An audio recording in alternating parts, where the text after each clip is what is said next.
Hello dear students, आज से हम जनरल एग्रीकल्चर के लिए तथा बीएससी एग्रीकल्चर के स्टूडेंट्स के लिए इम्पोर्टेंट 10 पॉइंट नॉलेज सीरीज की शुरुआत करने जा रहे हैं।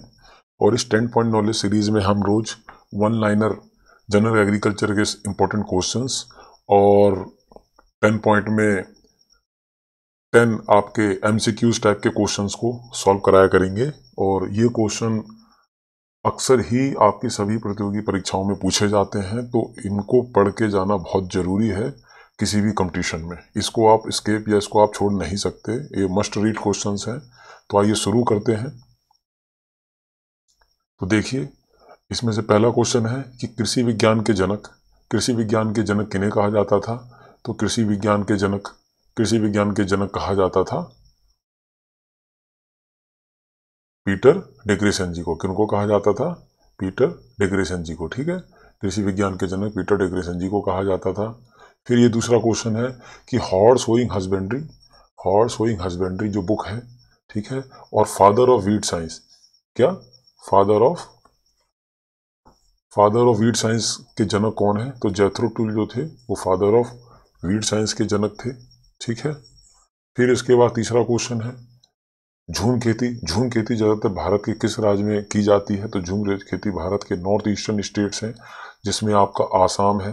ठीक है, आसाम, मणिपुर, ठीक है, मणिपुर, मेघालय, ठीक है, इन राज्यों में झूम खेती ज़्यादातर आपके की जाती है। और झूम खेती में मैंने एक वीडियो में बताया भी है कि इसमें क्या करते हैं, कोई भी एक नया एरिया होता है या जंगली एरिया होता है जहाँ पे किसान जाके उस कुछ एरिया को साफ करके वहाँ पे खेती करना शुरू कर देता है।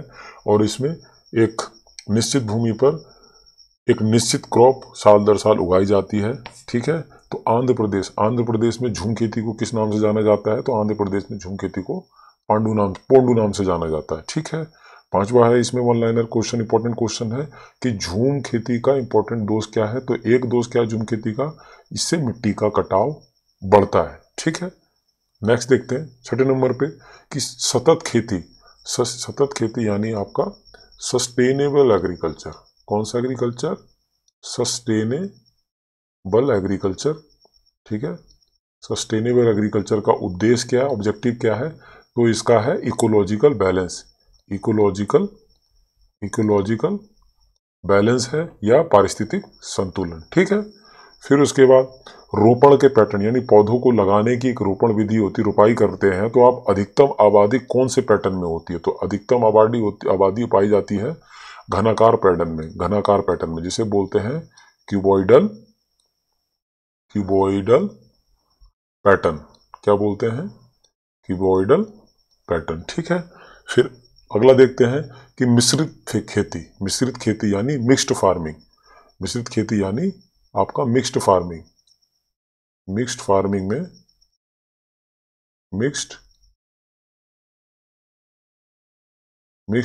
में क्या क्या शामिल होता है? तो मिक्स्ड फार्मिंग में आपका क्रॉप प्रोडक्शन यानी फसल उत्पादन तथा पशुधन, जिसे लाइव स्टॉक प्रोडक्शन बोलते हैं। क्या बोलते हैं?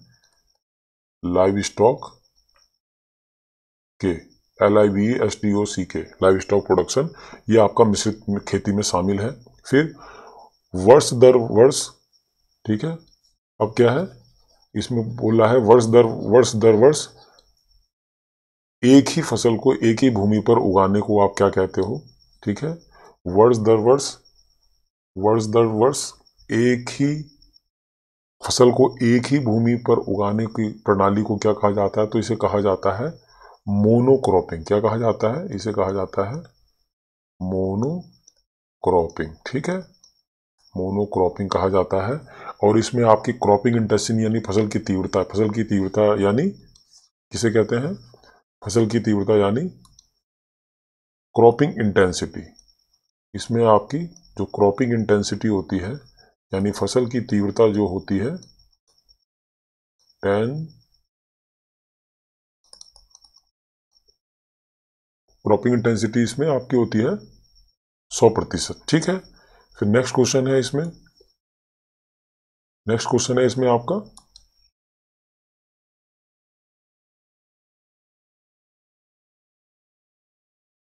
नेक्स्ट क्वेश्चन है